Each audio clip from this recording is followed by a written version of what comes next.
ठीक है बच्चों, आज के क्लास में आप लोगों का हार्दिक स्वागत है। चलिए हम लोग पढ़ेंगे बीए भाग 3 सैन्य मनोविज्ञान सेकंड पेपर। इसमें हम लोग आगे पढ़ेंगे। आज हम लोग पढ़ेंगे बच्चों आज समूह के कार्य। ठीक है, समूह के कार्य, वही समूह जो इसके पहले वाले पार्ट में हम लोग पढ़ चुके हैं समूहों के बारे में। तो आज हम इसके कार्यों के बारे में हम लोग पढ़ेंगे। कहने का मतलब जो अकेला व्यक्ति या सैनिक किसी कार्य को नहीं कर सकता तो उसके लिए समूह का निर्माण किया जाता है, और समूह के कुछ आवश्यक कार्य होते हैं जो आगे लिखा गया है। ठीक है बच्चों, यानी अकेला व्यक्ति जो कार्यों को नहीं कर पाता तो कई व्यक्तियों को संगठित करके समूह बनाया जाता है, तो उस समूह के द्वारा जो है उस कार्य को कराया जाता है। तो उसका जो कार्य होता है वो इस प्रकार है। पहला नंबर है समूह का जो क्या है, समूह के उद्देश्यों का ज्ञान, अर्थात समूह को किस लिए बनाया गया है इसके बारे में सबको ज्ञान होना आवश्यक है। संपूर्ण समूह के प्रत्येक सदस्य को, अर्थात सदस्यों को समूह के उद्देश्य का ज्ञान होना चाहिए।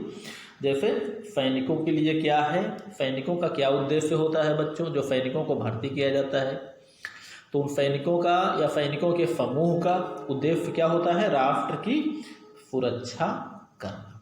ठीक है, और राष्ट्रहित संवर्धन हेतु कठोर से कठोर कार्य करना, ये सैनिकों का, यानी राष्ट्र के हितों की बढ़ोतरी के लिए कठोर से कठोर कार्य, यानी बड़ा से बड़ा कार्य भी करना पड़े जो राष्ट्र के लिए लाभदायक है, राष्ट्र के हित के लिए आवश्यक है, तो उसको भी करना। दूसरा नंबर है समूह के लक्ष्य की पूर्ति, यानी समय समय पर दिए गए कार्यों को पूरा करना। समूह है, समय समय पर कोई भी कार्य अगर समूह को दिया जाता है तो उसको वो पूरा करे। और समूह में आस्था, समूह पर पूर्ण आस्था रखते हुए राष्ट्रहित का कार्य पूर्ण मनोयोग से करना, ये भी क्या है, समूह का कार्य।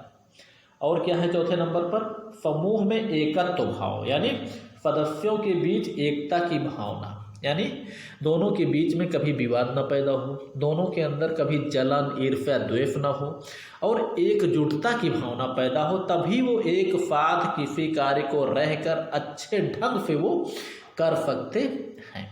अगर आपस में सहयोग की भावना नहीं होगी तो ना तो राष्ट्र का जो जिस उद्देश्य से समूह की स्थापना की गई है ना तो उद्देश्य पूरा होगा, और राष्ट्र की सुरक्षा अलग से खतरे में पड़ी रहेगी।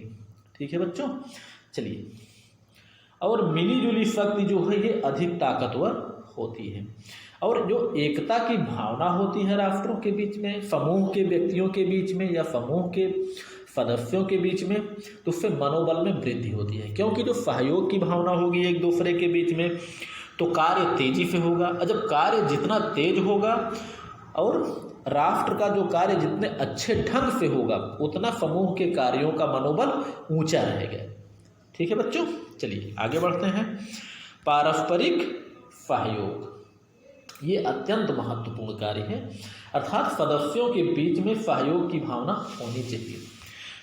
क्योंकि समूह के सदस्यों के बीच में अगर सहयोग की भावना नहीं रही तो किसी भी उद्देश्य को समूह प्राप्त नहीं कर सकता या प्राप्त करने में दिक्कत का सामना करना पड़ सकता है।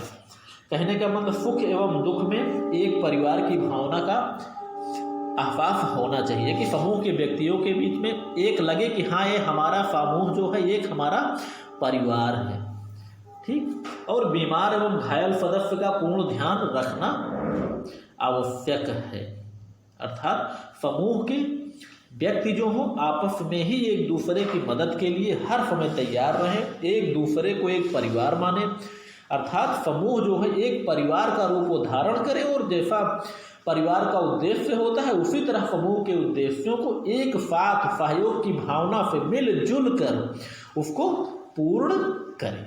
ठीक है बच्चों, ये होता है एक समूह का कार्य। जैसे देखा जाए तो हम लोगों का परिवार भी क्या होता है, एक समूह होता है। फिलहाल यहाँ हम लोग पारिवारिक समूह का नहीं, हम लोग सैनिक समूह का अध्ययन कर रहे हैं, क्योंकि सैनिकों के समूह का अध्ययन और ज्ञान इसलिए बच्चों मनोविज्ञान में कराया जाता है, सैन्य मनोविज्ञान में, कि क्योंकि सेना में कई भाषी क्षेत्रों के जैसे भी आपको हम बता चुके हैं, विभिन्नता में एकता स्थापित की जाती है। ठीक है, यानी समूह में विभिन्नता में एकता स्थापित की जाती है।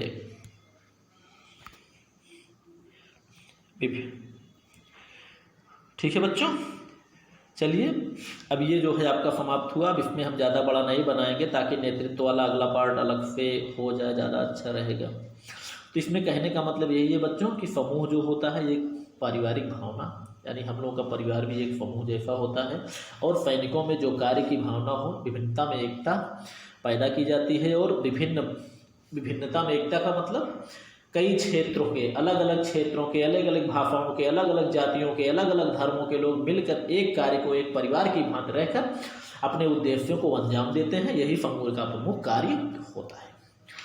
ठीक है बच्चों।